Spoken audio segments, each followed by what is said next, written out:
Assalamualaikum warahmatullahi wabarakatuh. Perkenalkan kami dari kelompok 2 akan mempresentasikan hasil review film BPUPKI yang telah kami tonton. Pertama, saya akan memperkenalkan anggota kelompok saya yang terdiri dari Digda Haikal Alim, NRP 006, Rionanda Fieri, 02, NRP 021, Erika Desi Cahyani, NRP 045, Indah Asmaul Husna, NRP 060, Yoga Bekti Susanto, NRP 086. Di sini kami akan membahas tentang 3 hal. Yang pertama, BPUPKI, yang kedua, analisis sosial terkait perumusan Pancasila, yang ketiga, survei terkait sejarah Pancasila. BPUPKI merupakan badan penyelidik usaha-usaha persiapan kemerdekaan Indonesia. BPUPKI dibentuk oleh Angkatan Darat Jepang. Yang pertama, BPUPKI di Jawa pada tanggal 29 April 1945 dan bersidang sejak 28 Mei. Selanjutnya, BPUPKI di Sumatera bulan Mei 1945 yang bersidang mulai tanggal 27 Juni hingga 2 Juli 1945.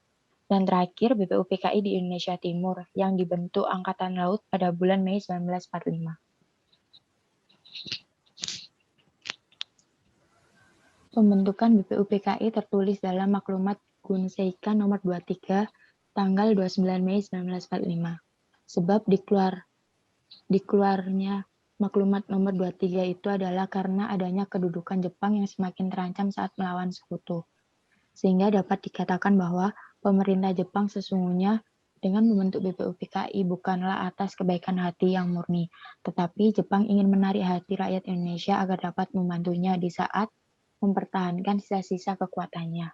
Sidang pertama BPUPKI terjadi pada tanggal 29 Mei hingga 1 Juni 1945, dan sidang BPUPKI yang kedua terjadi pada tanggal 10 Juli hingga 17 Juli 1945. Tokoh penggagas dasar negara yang pertama yaitu Muhammad Yamin mengusulkan dasar negara dalam pidato singkatnya pada siang hari, yaitu prinsip kebangsaan, perikebangsaan, prinsip kemanusiaan, perikemanusiaan, prinsip ketuhanan, periketuhanan, prinsip kerakyatan, perikerakyatan, dan prinsip kesejahteraan rakyat. Selanjutnya yaitu tokoh penggagas dasar negara pada sidang pertama BPUPKI pada tanggal 31 Mei 1945, yakni Profesor Dr. Mr. Supomo. Beberapa pokok pikiran Supomo yang pertama yaitu negara individualistik, yaitu negara yang disusun dengan mengutamakan kepentingan individu. Negara golongan yaitu negara yang terdiri atas golongan.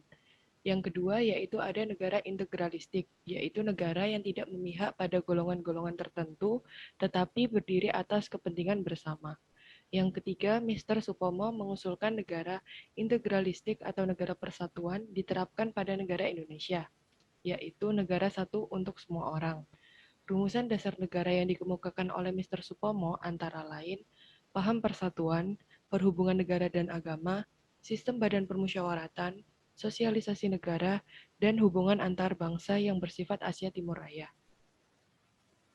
Selanjutnya yaitu tokoh penggagas dasar negara pada sidang pertama BPUPKI pada tanggal 1 Juni 1945, Insinyur Soekarno. Insinyur Soekarno mengusulkan rumusan dasar negara yang diberi nama Pancasila. Rumusan dasar negara yang disampaikan oleh Insinyur Soekarno yaitu kebangsaan Indonesia, internasionalisme atau perikemanusiaan, mufakat atau demokrasi, kesejahteraan sosial, ketuhanan yang berkebudayaan. Selanjutnya yaitu Panitia 9.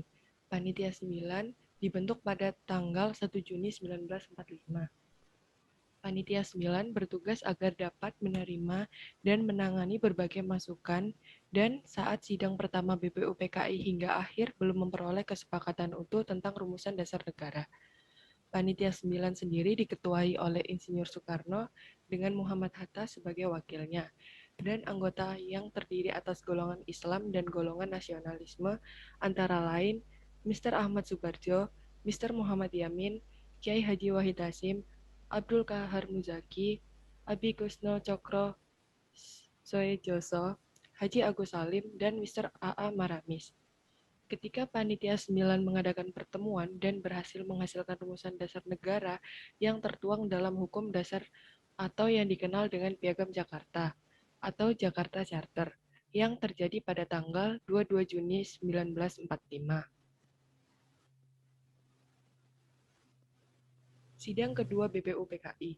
Sidang kedua BPUPKI terjadi pada tanggal 10 Juli sampai 17 Juli 1945 dengan Ketua Profesor Muhammad Dr.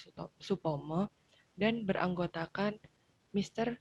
KRMT Woengsonegoro, Mr. Raden Ahmad Subarjo, Mr. Alexander Andreas Maramis, Mr. Raden Panji Singgih, Haji Agus Salim, dan Dr. Soekiman Wiryo Sanjoyo.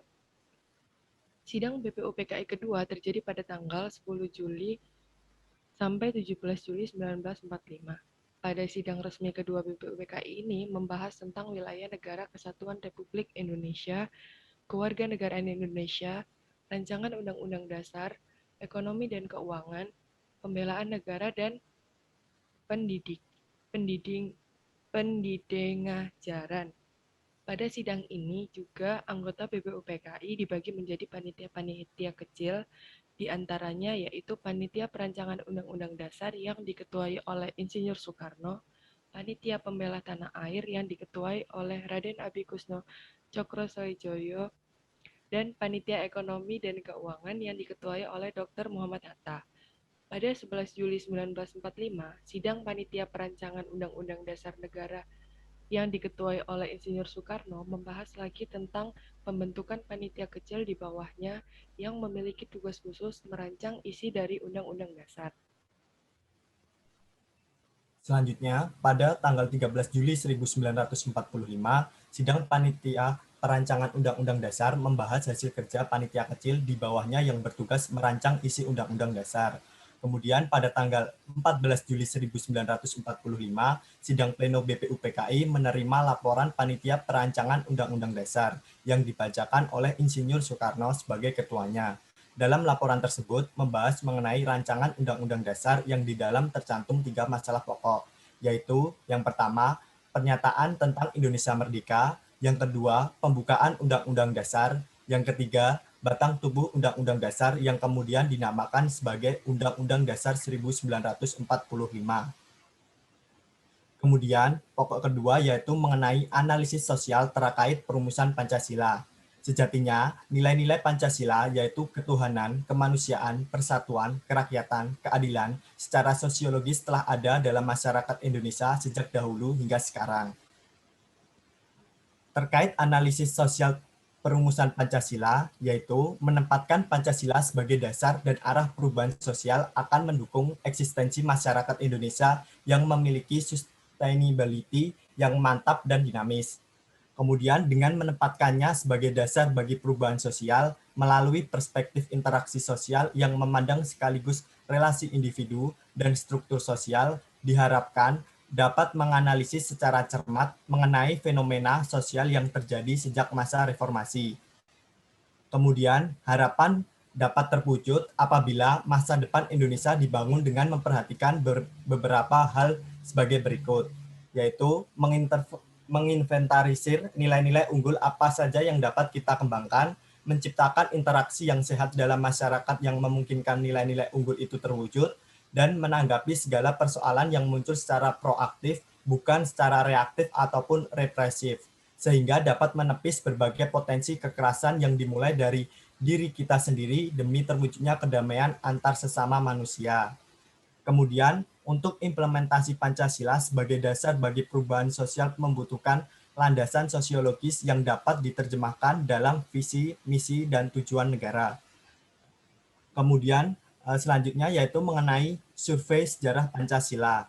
Yang pertama, kami melakukan identitas sebagai variabel. Kemudian membuat pertanyaan berdasarkan topik. Yang ketiga yaitu mengeksekusi pertanyaan melalui Google Form.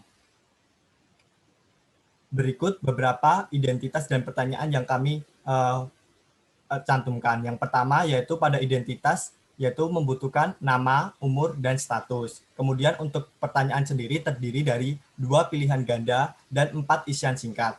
Pertanyaan tersebut semata-mata ditujukan untuk mengetahui pemahaman responden akan sejarah Pancasila. Baik, untuk bagian yang ketiga yaitu pertanyaan dan hasil survei. Survei kali ini terdiri dari 25 orang responden, yang dimana dari 25 orang itu memiliki rentang umur dan juga pekerjaan yang berbeda. 8 dari 25 orang masih berumur 18 tahun, 9 diantaranya berumur 19 tahun, 1 orang diantaranya berumur 19 tahun, 2 diantaranya 20 tahun, kemudian 21 tahun itu ada 3 orang, dan yang terakhir 2 orang berumur 22 tahun. Dan juga terdiri dari 88% mahasiswa dan juga 12 orang pekerja. Selanjutnya untuk pertanyaan pertama yang diberikan pada survei kali ini, itu adalah berapa jumlah butir Pancasila. Dari 25 orang yang memberikan jawaban pada pertanyaan pertama ini, ada 1 orang yang tidak mengetahui jumlah butir Pancasila. Jadi bisa dikatakan tingkat keakuratannya adalah 96%. Pertanyaan kedua adalah, manakah yang bukan merupakan butir Pancasila? Pada pertanyaan kali ini masih ada 1 orang yang tidak dapat membedakan poin yang bukan Pancasila. Jadi masih 96% tingkat keakuratan. Pertanyaan ketiga, apakah organisasi yang merumuskan Pancasila? Dari pertanyaan ini, banyak responden yang memiliki pernyataan yang berbeda. Di antaranya 46% menyatakan bahwa jawabannya adalah BPUPKI, kemudian 25% menyatakan bahwa itu BPUPKI dan PPKI, 4% diantaranya menjawab PPKI, dan 21% sisanya adalah tidak tahu. Kemudian yang terakhir ada 4% yaitu panitia 9.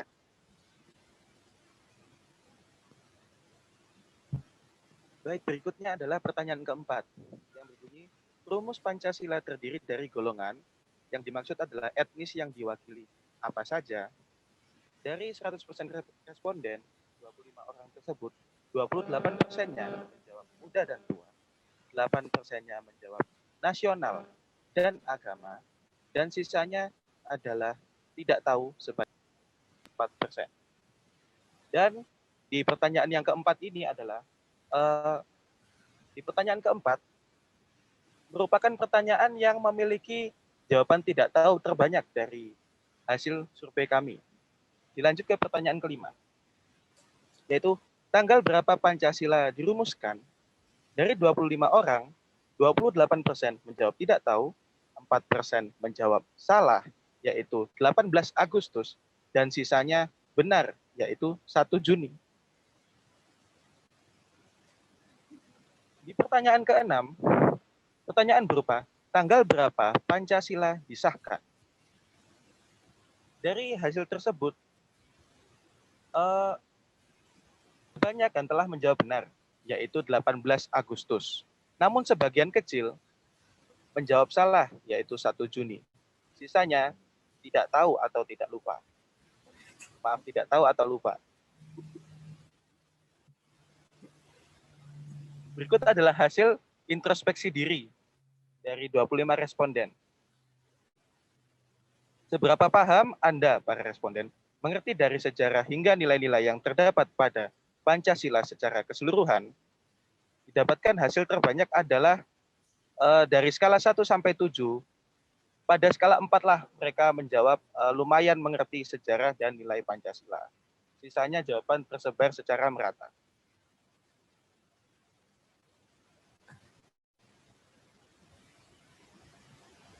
Simpulan dari survei yang telah kami lakukan adalah, pada pertanyaan pertama, yang merupakan pertanyaan dasar, hampir seluruh responden berhasil menjawab, walaupun hanya ada 1 yang tidak berhasil dari 25. Pada pertanyaan kedua, hampir seluruh responden pun hafal dengan Pancasila, poin-poinnya. Pada pertanyaan ketiga, hanya terdapat 1 responden yang tidak terkecoh bahwa perumus Pancasila adalah panitia 9. Pada pertanyaan keempat, terdapat konsep perumusan Pancasila yang melibatkan bertemunya golongan agama dan kebangsaan. Banyak orang masih tidak tahu akan konsep ini. Pada pertanyaan 5 dan 6, merupakan pertanyaan gabungan untuk menguji apakah responden dapat membedakan tanggal dilahirkannya Pancasila dan disahkannya. Sebagian masih tertukar. namun sebagian besar telah memahaminya. Hasil introspeksi diri menunjukkan sebagian besar lumayan memahami sejarah dan nilai yang terdapat pada Pancasila. Sekian dari kami. Berikut terdapat hasil survei yang kami lakukan secara langsung. Selamat datang, nama saya Rion Daviari. Saya akan menanyai salah satu surveian tentang sejarah Pancasila. Bisa dikenalkan namanya siapa, Mas? Perkenalkan, namaku Saul. Saya Alfredo di Filipina. Masih sekarang aja. Oke, Mas Saul kuliah di Aku kuliah di ITB, Fakultas TI. Fakultas T ya. Kuliah di ITS, Dengan jurusan? jurusan Teknik Elektro. Woi, teknik elektronik. Saya saat ini sedang berkuliah di Institut Teknologi Bandung. Institut Teknologi Bandung. Ya. Jurusannya? Oh, saya belum dapat jurusan. Belum dapat jurusan. Mohon doanya. Ya. Fakultasnya di Oh, saya di Fakultas Teknik Mesin dari Jakarta. Teknik Mesin. Baik, terima kasih Mas Vito karena sudah menemani saya di sini. Saya akan menanyai seputar sejarah Pancasila. Yang pertama, Mas Saul tahu berapa jumlah butir Pancasila? Butir Pancasila setahu saya ada 5. Ada 5. Baik, Ada 5. ada 5. Hafal Pancasila? Saya nggak tahu, Pak. Jelas 5 butir. 5 butir. Udah ya. Hafal Pancasila? Alhamdulillah masih apa? Hafal. Hafal Pancasila? Hafal. Tidak perlu disebutkan berarti ya. Baik. Pertanyaan berikutnya adalah organisasi apa yang merumuskan Pancasila? PPKI. Sebenarnya saya kurang yakin antara PPKI atau PPKI. Tapi kalau menurut seingat saya PPKI. PPKI. PPKI sepertinya. PPKI ya. Seperti atau So- BPUPKI. Oh, mungkin saja. Kira-kira. Kayaknya dua-duanya. Atau Dua-duanya. mungkin- Saya lupa sebenarnya yang mana. Oke, berarti apa? Antara BPUPKI dan BPKI mungkin saya bisa bilang BPUPKI. BPUPKI. PPKI. Yakin PPKI? Yakin. Baik. PPKI yang merumuskan Pancasila terdiri dari golongan apa saja? Kalau golongannya saya kurang tahu. Oh, kurang tahu. Dari golongan apa saja yang merumuskan Pancasila? Sepertinya kalau pertanyaan seperti itu bisa saya bilang semua golongan. Ya? Semua golongan. Iya, maksudnya kayak semua dari golongan yang karena waktu itu mayoritas masih Muslim ya. Ada juga golongan yang non Mus atau mungkin bisa diklasifikasi seperti golongan Kristen. Ya. Jadi intinya dari BPUPKI itu karena se-Indonesia, jadi diversity-nya. Iya. Baik. Seingat saya merumuskan Pancasila itu sebenarnya ada 3 kalau nggak salah. Tiga golongan. tokoh ya. Kalau golongan saya kurang tahu, tapi kalau merumuskan dasar negara itu sebenarnya kalau nggak salah saya ingat ada 3. 3 orang. Iya, 3 orang yang dengan ajuan rumusan berbeda-beda. Oh, baik. Ada 3 orang ya. Ya. Ingin menyebutkan? Oh, nggak apa-apa. Hah? Saya takut salah. Oh, nggak apa-apa. Di cancel netizen. Enggak. Oh, ya. Biar nggak kaku ya. Iya. Ada dikit kita ya. Nah, kalau seingat saya itu Pak Supomo, Pak Muhammad Yamin, dan Pak Soekarno. Namun Baik. draftnya Pak Soekarno yang dipakai. Yang dipakai? Ya, itu sudah. Oke. Pertanyaan berikutnya, tanggal berapa Pancasila dirumuskan? Dirumuskannya 18 Agustus, tapi kalau hari kelahirannya 1 Juni. Kalau tidak salah 1 Juni 1945. 1 Juni 1945. Dirumuskan 1 Juni Iya. dan diresmikannya Diresmikannya seharusnya kalau Pancasilanya itu Iya. 18 Agustus.